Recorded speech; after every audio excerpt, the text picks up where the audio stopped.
So my first job was at the Chicago Board of Trade.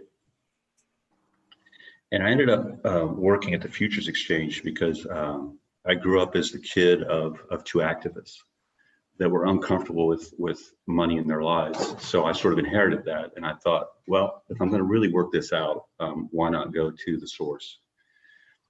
So I worked for 15 years there. And for a lot of that time, I was living in a Zen center, a Korean Zen center in Chicago.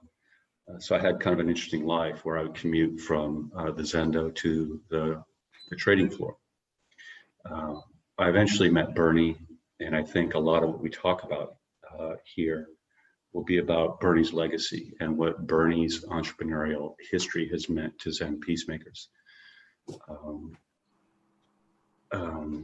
So at some point, actually John Voss is here on the call. I met John after while working at the Board of Trade. I decided that I needed to get a little bit more outside of myself, and I was working with the Tibetan community in Chicago, and was fortunate enough to spend almost 10 days with the Dalai Lama over 2 different trips to Chicago that he took, and became committed to making sure that the Tibetans that came to Chicago had a place to flourish, a place to meet the community in Chicago. So we created a restaurant together and did that for 8 or 10 years. Then I did move to New York. I worked briefly at Grayston, and then was around when we started the Zen Peacemaker community. I think you could probably say I'm a serial entrepreneur. I think I started 8 or 9 businesses over the last 30 years.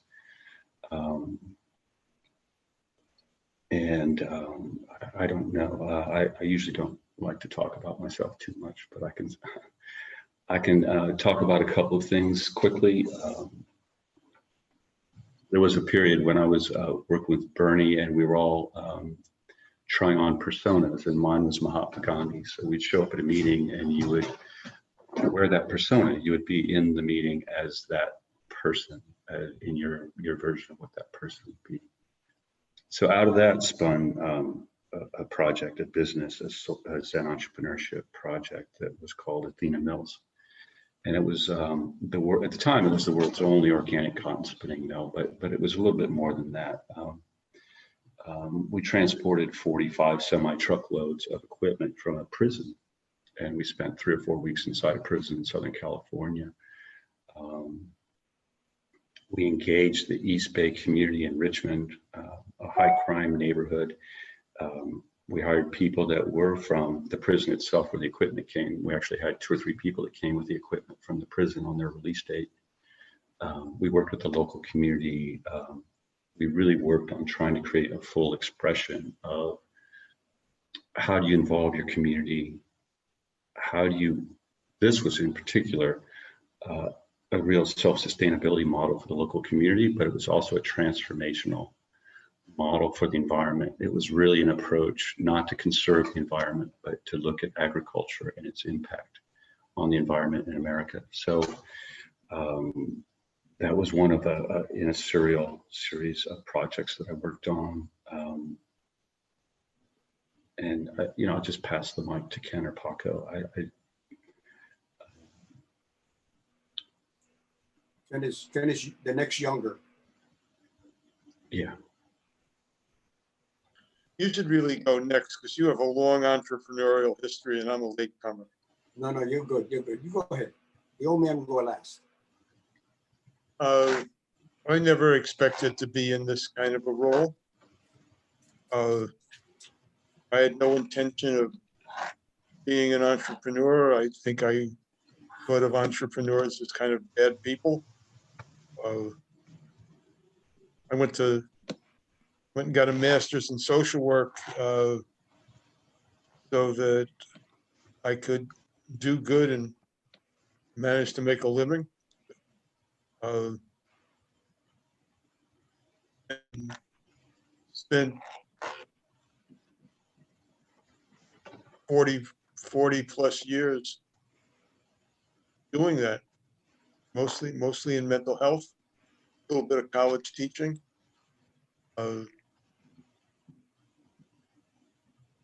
retired, got opportunity to take an early retirement from the state mental health system, and spent an afternoon in Paco's office, sticking a little piece of paper on a wall, try to figure out where I was going.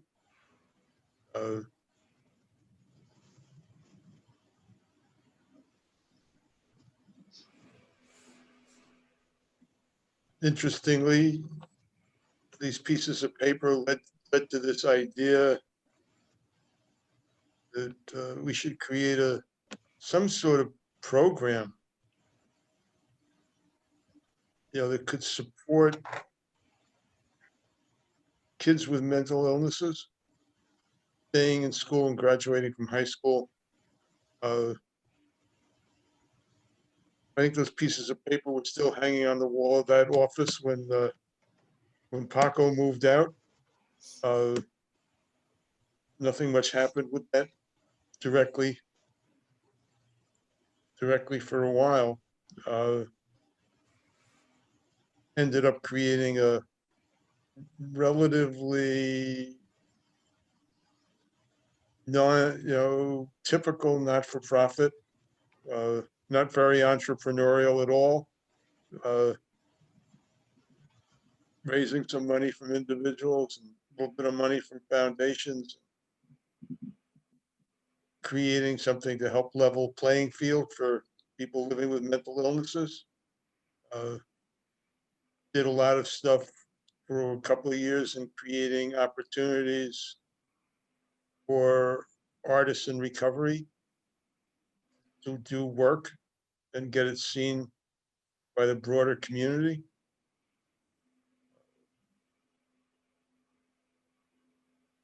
Paco ended up being on the board of that not-for-profit. We called it the Verrazano Foundation. That was about a Bernie. Bernie's great accomplishment in Yonkers was called the Grayston Foundation. The Verrazano Foundation. And Paco showed up one night at a meeting, a virtual meeting. Even in those days, we did this on telephone, and said he thought we should take a look at charter schools as a way of advancing our agenda. And I got intrigued by that because I thought, but he dangled this carrot that he knew somebody who might give us $50,000 planning grant to work on developing a charter school. That was way more than the grants we were getting at that point. We were getting 5,000 or 10,000. So I was sucked in by the chance to get a $50,000 grant. I thought we would get it, we would spend it, we would, at the end of the grant period, we would tell the grantors that unfortunately it can't be done. There's no way to do the charter school that we were hoping to do that would level the playing field with kids, for kids with emotional challenges. We didn't get the grant. I got sort of hooked on the project. And it took about 3 years to get the charter. We opened in 2009 with 75 kids. We now have, I don't know, about 1,100 kids in 3 schools. 4th school is opening next year. In another 5 years or so, we'll be up to about 1,800 kids. Our revenue this year is over 30 million. A couple of years ago, I got invited to join a business network on Staten Island. It's like, I was happy to go out for a drink with these guys. but you know, why would you, why, I'm a do-gooder. What do you want me in your club for? And they said, well, you're running one of the largest businesses on Staten Island. That's how I became an entrepreneur. I never planned it. It was never my dream. I didn't grow up wanting to be an entrepreneur. I never thought I'd be a Zen teacher. I never wanted to be a Zen teacher. It was never the plan. I went into a Zendo 30 years ago. Found Bernie a couple of years later. All I wanted to do was to quiet down, find a little peace. Here we are.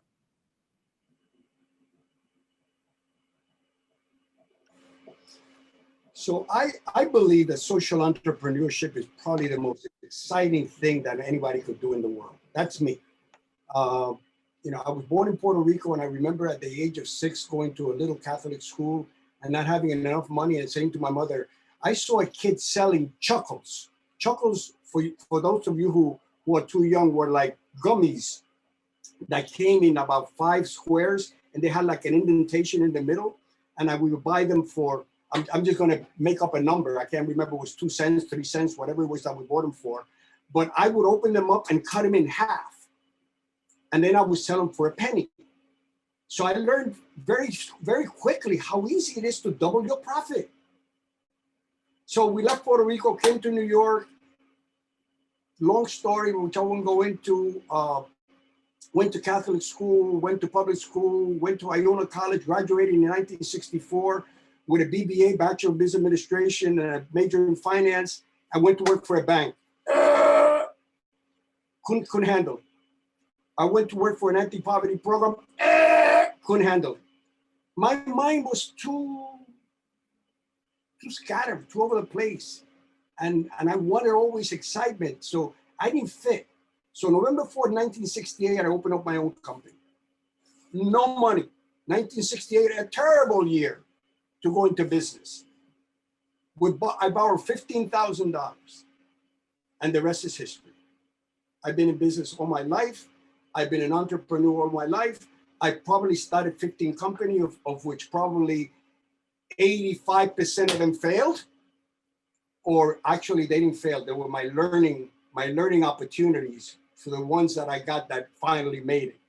I became a houser. I did housing development. I did a project in Battery Park. I was the only Boricua, Puerto Rican developer that actually got a site.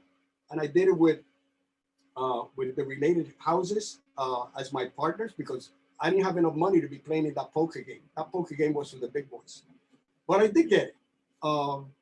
And so I always had this kind of a spiritual thing about business, that business was about doing good and doing well.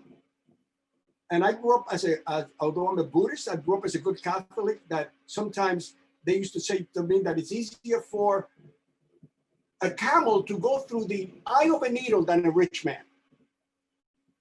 And I used to say, at some point early on, I said, that's such bullshit.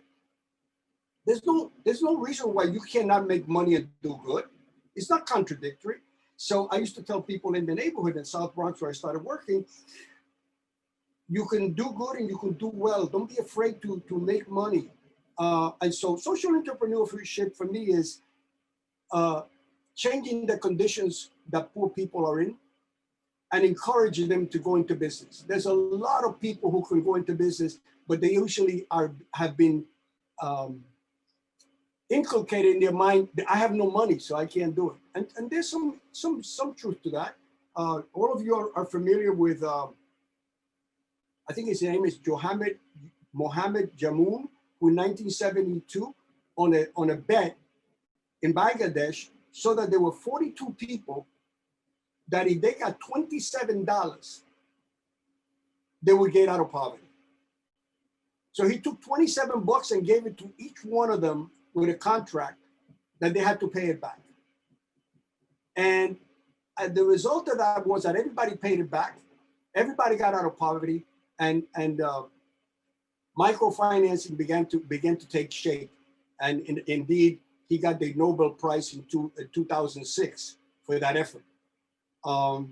That's so, part of the things that the three of us got together is that Bernie Glassman, 40 years, almost 35, 40 years ago, when social entrepreneurship was not what it's now, it's all over the world. He started the Grayston Foundation, and the Grayston Foundation was about getting people out of homelessness. It was about hiring, open hiring. Open hiring means that all you have to do is put your name on a list, and if the job opens, we'll hire you, and we'll give you a training. So we ended up hiring some of the largest drug dealers in Yonkers who had done 13, 14 years. Some of them have been with us 10, 12 years. It is a $15 million operation that provides brownies for Ben and Jerry's, who sold their company to Unilever. And so I see social entrepreneur as an opportunity to do good and to do well. And I think what Ken has done is very much that, the story that he tells, the stories that, and the ones that he hasn't told on Chris Panos. And so I hope that out of our talk, we could encourage some of you to take the leap, because taking the leap is not about being reasonable. Forget about being reasonable. You have to be unreasonable. I usually say that I'm crazy, but I don't want to say that today. You have to be unreasonable to go forward. You have to have the courage to understand that if you fail, you just get up again and do it again. But there is nothing more exciting about changing health conditions, poverty conditions of all sorts, housing, than becoming a social entrepreneurship.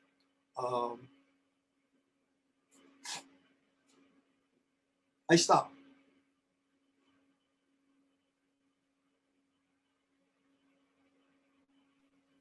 Thank you, Tio.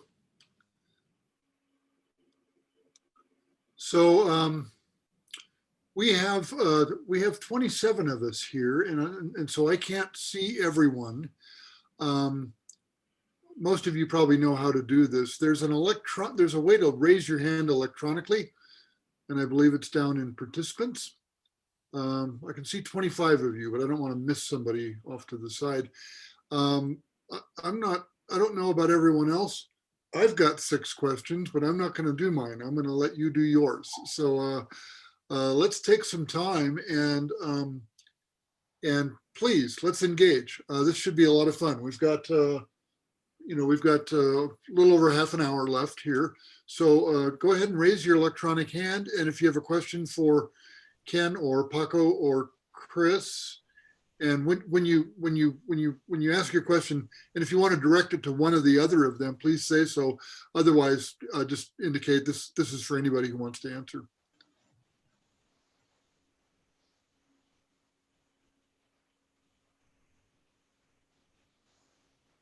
Don't be shy.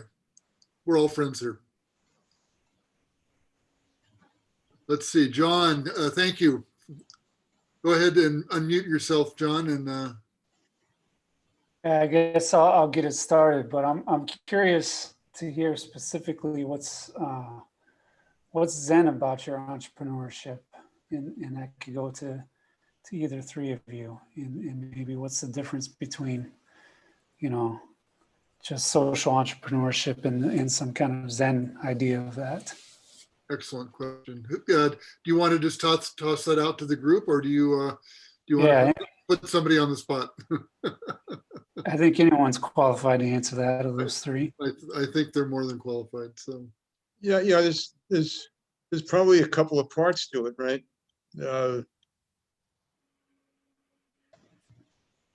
Maybe the way for us to go into it is, for us to share a little bit about what's the relationship between our Zen practice and what we've done and what we're doing.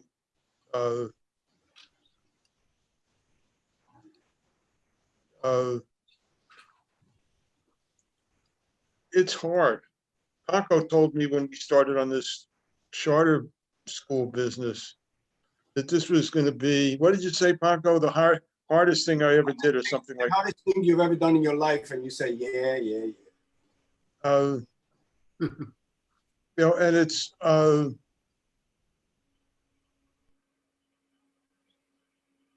it is hard. It's it's hard.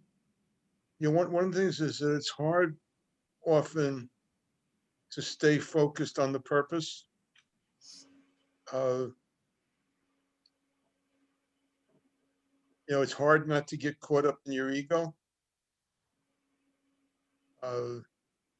It's hard to do what's right.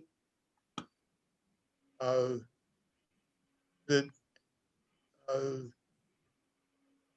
you know, and for me, the Zen practice is, that's the centering practice. You know, the meditation. You know, people are going to get angry at me. You know, I mean, I want to be liked. The people are going to get angry. People are going to be disappointed.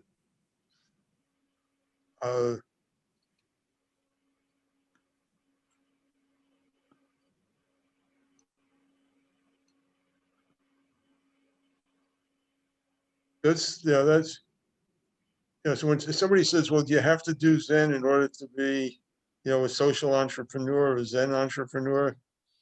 I'd say no, but you got to have some kind of spiritual practice, I think, to stay centered, to stay on the course. That's my opinion on that. Paco or Chris, do you want to take a swing at that question? I would just say that, you know, I don't like to put the word Zen in front of anything. Zen entrepreneurship, Zen bakery, Zen cookies, Zen gummies, whatever it is that you see all over the place. Because Zen can't live in the world of words. As soon as you start talking about Zen, you lose it. It's not there. It's in the world of experiencing, and that's the attempt that teachers try to do, put in words those experiences, so that what Ken is talking about is that we end up with our meditative contemplative practice on the cushion, picking our butt up and going to the marketplace and see if we can take our meditation on a moment-to-moment basis on that, so that the Zen part of, in my opinion, if there is such a thing, of entrepreneurship, is that you got to be open to the unknown all the time. I used to say that I lived on very, very soft ground.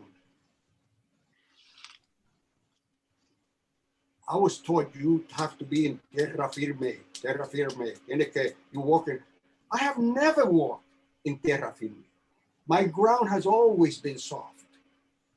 And what that means is that you have to have a kind, in my opinion, you have to either learn it or have a kind of personality to be able to live like that. Because a lot of us, and it's not, I'm not saying good or bad, a lot of people cannot do that. Except that if you're very poor, in my neighborhood, you live in soft ground all the time. So when I talk to poor folk, black, browns, and they said, what you talking about, man? That's my experience. There's no solidity here. There's nothing but soft ground. So it's easier for them to understand that being open, and I don't even want to say it's taking a risk. It just is what it is. And that to me is, if it comes close to making it a Zen part, is part of it. And going at it without any, unapologetically going in, that you're going in with your heart. and that your enterprise, your bottom line is no longer the profit. You need to make a profit, no margin, no mission. I used to tell the nuns, I used to work with the nuns who didn't care about the bottom line. I used to say, no margin, no mission. However, that cannot be the mission of an social entrepreneur. The mission of a social entrepreneur has to be that he wants to help people. She has to be able to know that she wants to change some aspect of this world that we've been given. And to me, that's the Zen part, if such a thing exists. Thanks, Paco. And Chris, do you want a Sure. part of this? I can comment. I love what Ken and Paco said. For me, maybe what wasn't mentioned is, and to John's question, what's Zen about it? We all know that starting a business, entrepreneurship is extremely challenging. It's competitive. So for me, the way things have started has always been an initial insight. I've somehow had a moment of synthesis, typically, many pieces coming together. But it's an insight that that something just isn't above the bar. Something, a situation you realize could be improved, it could be better, and the way it is now is not good enough. So that's typically how something has started for me, not willing to accept the way things are.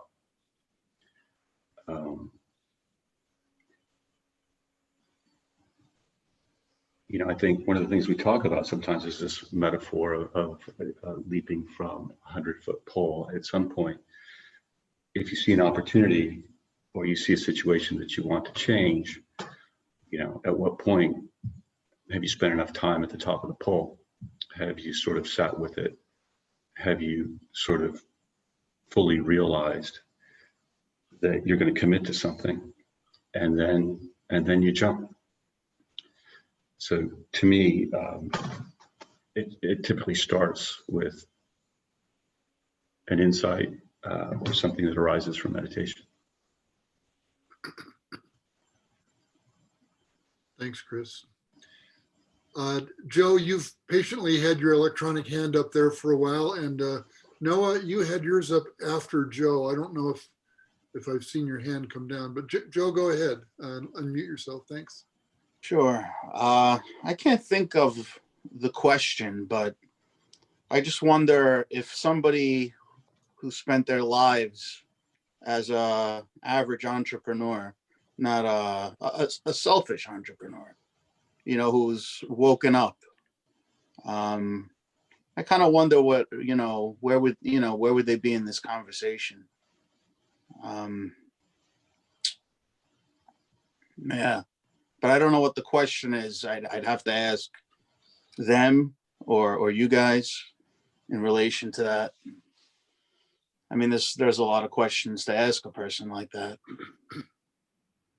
But yeah, a selfless entrepreneur is something you don't see very often in capitalist society. But that's about it. Yeah. Joe, do you want that to go into anybody in particular, or? No, nobody in particular. Okay. Any of you want to make a comment on that? Chris, hi. Yeah. So I was in graduate school, and these two Nobel professors, both of them had a Nobel Prize at the University of Chicago. They were arguing about whether or not altruism was possible. And they both came to the conclusion that no, it is not possible. There's no such thing as altruism. And I think that's a pretty healthy starting point. So Joe, I appreciate your question. I really do. I think from a Zen perspective, if you can expand your sense of the self, if you can see yourself in a bigger and bigger context, you have the opportunity to serve a bigger self.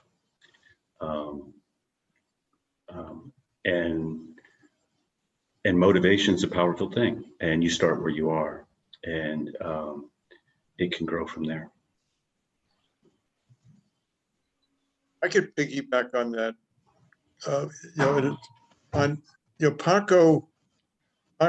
Paco told me this, he said it before, but he had this, idea that it was possible to do good and do well. Which I didn't think that was, I didn't think that was possible. I was never a renunciant, but I thought to do good, you had to give up on doing well.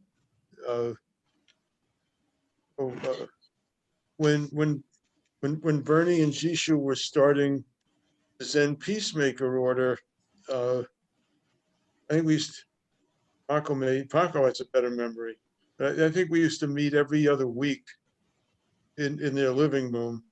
I think like 3 o'clock in the afternoon until about 7 or 8 o'clock at night, trying to figure out what this Zen Peacemaker order was going to be.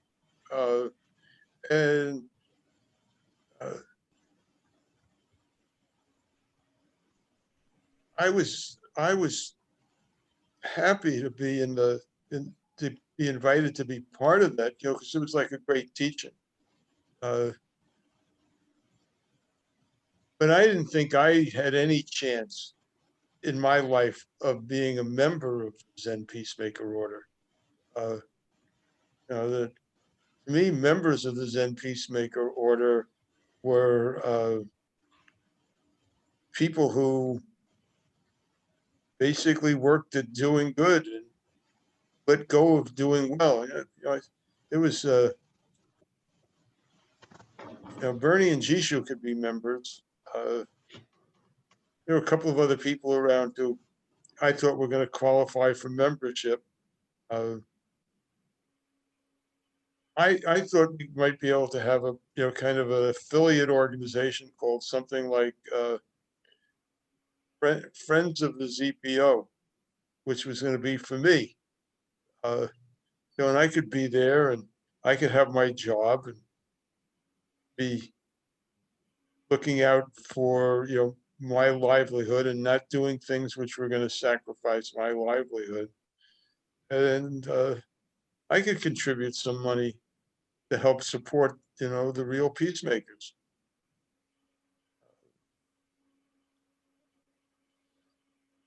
I think that was I think now that was a mistake in thinking. But I've also found out that this, Paco's formula is not easy. It's a little simple, you can do good and do well. But when you go down that path, you are setting yourself up for continuous temptation. Because when you start to do well, all this attachment arises.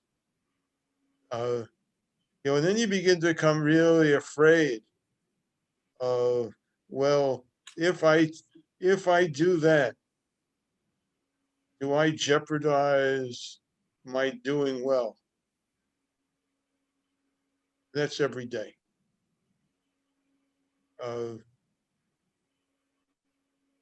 If you do good, you risk getting hammered. The reason that doing good is hard is there's opposition. It's not easy. It doesn't matter what it is. Chris, you're setting up a cotton mill, with organic cotton. There's a whole lot of people who don't want that to take off.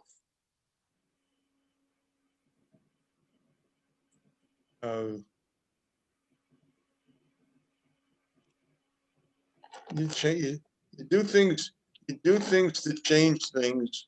You're going to shake things up. You're going to make people uncomfortable.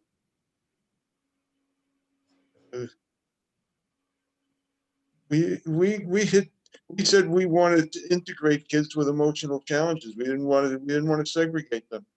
The resistance was enormous.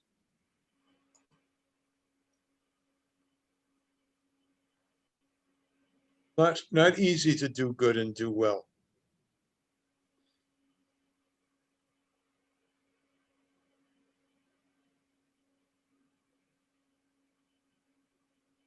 Thank you, Ken. What Ken, just one more thing at it is that I said at the beginning, you have to be unreasonable. You can't do the training of being reasonable. Building a charter school in which 40% of your kids are kids with emotional and psychological issues of all sorts, some with medication, integrating them into a regular program, is not reasonable.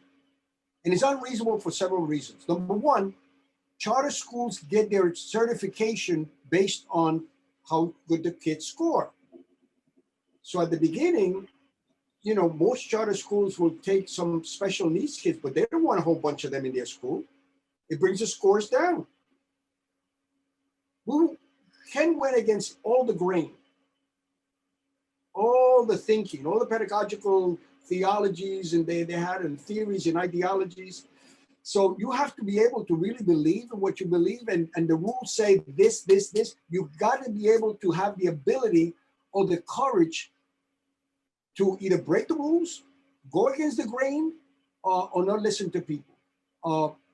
Because a lot of times you get challenged in that forum when you go into this unknown soft ground territory of social entrepreneurship. Now, social entrepreneurship, when Bernie started this thing 40 years ago, whatever it was a new thing. Now it's a world movement.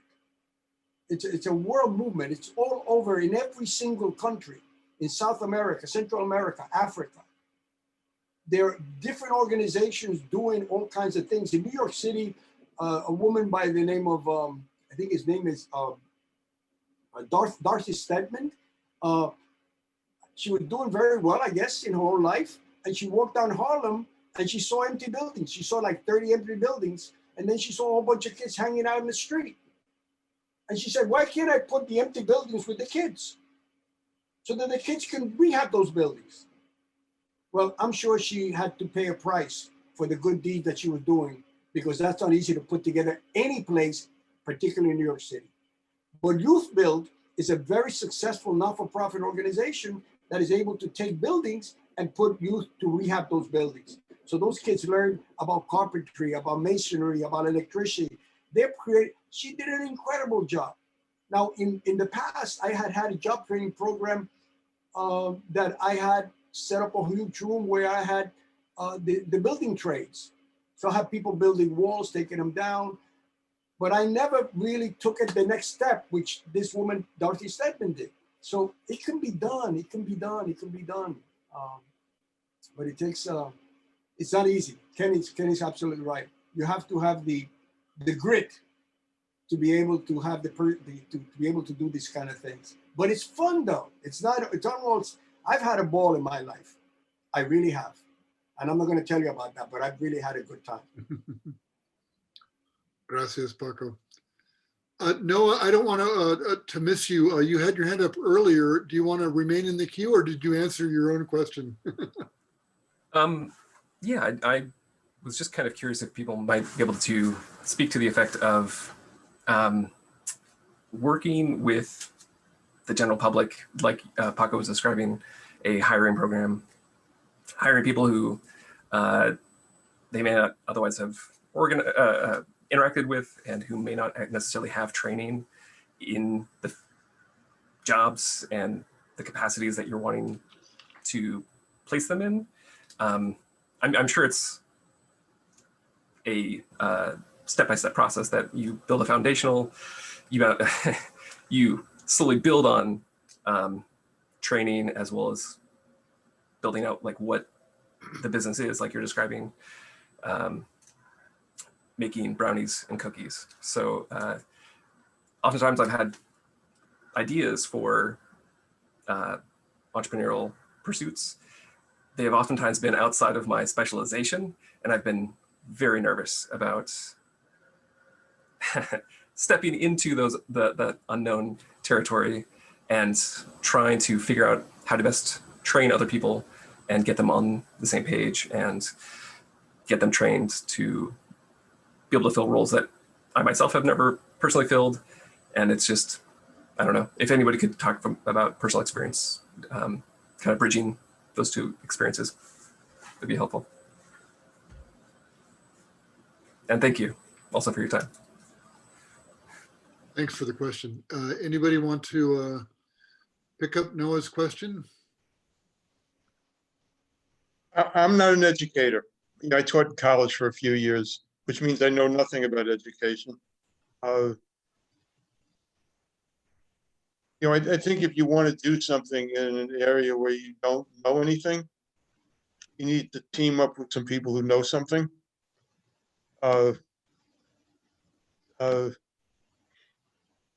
I think otherwise it's, you know, you're victimizing people. You know, when I was working in mental health, we would have these people would come up with these ideas for training programs, you know, so it would be a psychologist or a social worker who was looking to change careers. So they'd want to do a program to train people in recovery on how to make movies or videos. Nobody in recovery ever learned from these people how to make movies and videos. Some of those social workers and psychologists and nurses learned enough in the process themselves that they were able to get themselves jobs outside of mental health in their new chosen career. They're just taking advantage. You know, we have been teaming. I have been teaming with the best teachers I could find. You know, we now have well over 100 of them. You know, and together we're learning all the time. But you really need. This is not, you know, this social entrepreneurship thing is not like taking up a new hobby. It's really making a difference. And part of that is knowing what you don't know and teaming with people who know what you don't know.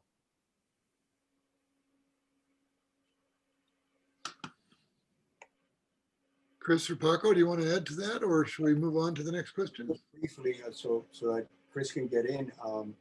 You know, when we hire people and we do open hiring at Grayston, that's just the beginning. That's baby step one. The second thing is a lot of the folks that we hire come in with very little social skills and skills that normally we would take for granted, like opening up a bank account or finding housing for their kids or education for their kids. Some of these folks went to jail when they were 17, 18 years, and they've done 15, 20 years in jail. And some of them have got education and some of them have not. So it's not hiring just a person and giving them a job, but also giving them all the support services. We used to call it by our teacher, Jishu Holmes, and Bernie used to call it the pathway. We used to have a pathway committee in which we used to look for all the elements that we needed to do so that not only could they be successful in the job they were doing, but they would be successful in the outside when they went home. So it was a very, very large commitment when you do open hiring. It's not just giving them a job. Chris, turn it over to you. Yeah, I don't have much to add, Noah, everybody. I like Paco's last comment, which was, and Ken also talking about, you know, not being irresponsible, really studying, learning enough to have some confidence that you've got something to offer to the situation. So doing that amount of due diligence is to really be disciplined enough not to do damage. But then once you start, It's really just about commitment for me. I'm extremely stubborn. The hardest thing for me to ever do is to let go of something that's not working. It's really hard for me. I tend to try to bring commitment to something once I start. I just want to add, as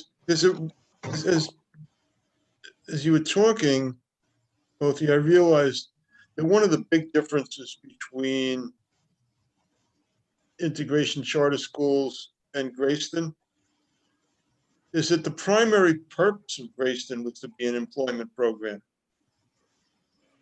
Baking cake was secondary.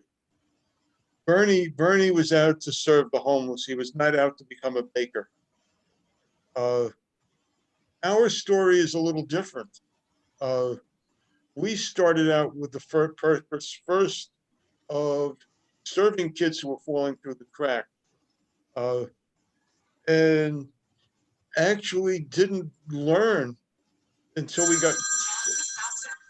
got into the process of how bad the work world was for teachers. And,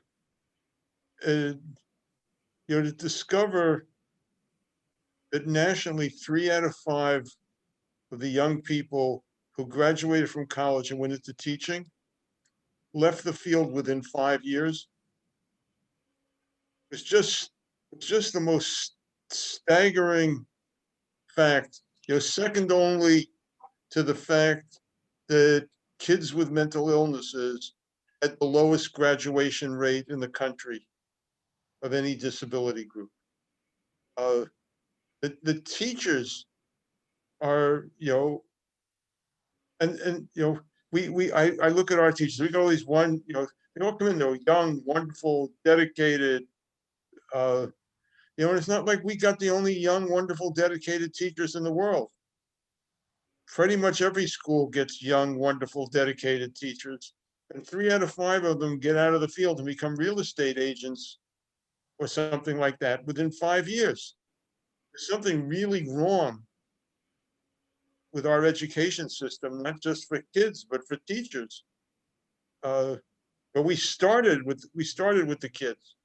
So we always, and some of our efforts at hiring, which maybe lost a little bit of the focus, ran up against some obstacles. There's some big obstacles to doing what we want to do. And we really do need good teachers. The kids need good teachers. And as Ken says, we're always learning at integration charter school. I mean, after the George Floyd murder and the country took to the streets, and most of those demonstrations, as I observed them, were more Caucasian kids and Black kids in those demonstrations, which gave me a tremendous amount of hope. Kids started looking internally at the school. And we realized in that school, which I was the founding chair 100 years ago when it started, was that although the population has always been 60, 70, 80% kids of color, the majority of our teachers were white. Ken immediately saw that situation and he said, this is not right. And so Ken has put in place a process that maybe you could say a few words where that will change. Not that we fired every Caucasian teacher that was there, that doesn't work that way. But the fact that he had and let me tell you something, that's not easy to do. To have a staff of dedicated people, wonderful people, and all of a sudden realize that you have to change the composition of that situation. So maybe you could say a few words, because I was so proud of the man who shaved my head 20 years ago when I became a monk. I have never told him that. I just told him now. I have a story to share from today. A learning from me from today. I've been meeting with a group of staff of color.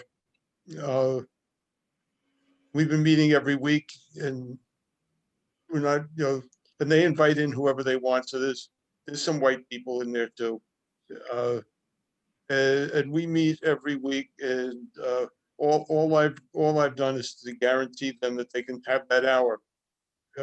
They can take off from any other meeting that they're supposed to be in, and come and be part of this meeting. And we're talking today, and I learned this thing, realized, because we're talking about safety in the school, and we've been surveying the kids on a bunch of stuff every year now, 12 years, and they always say they don't feel safe. And the staff have discussed that finding every year for 12 years. And every year, by and large, we've reached the conclusion that we don't really understand what they're saying.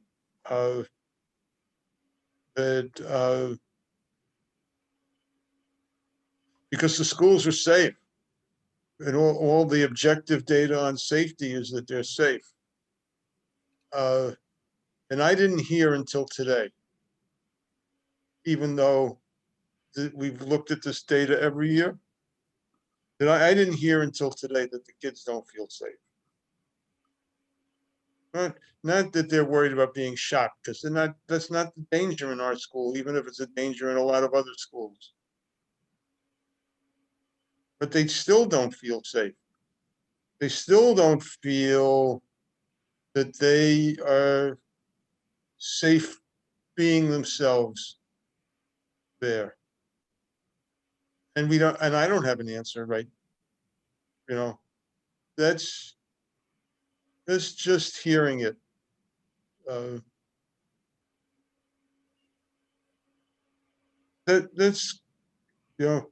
That's what we're doing. I mean, we're listening differently. George Floyd cleared some of the wax in my ears.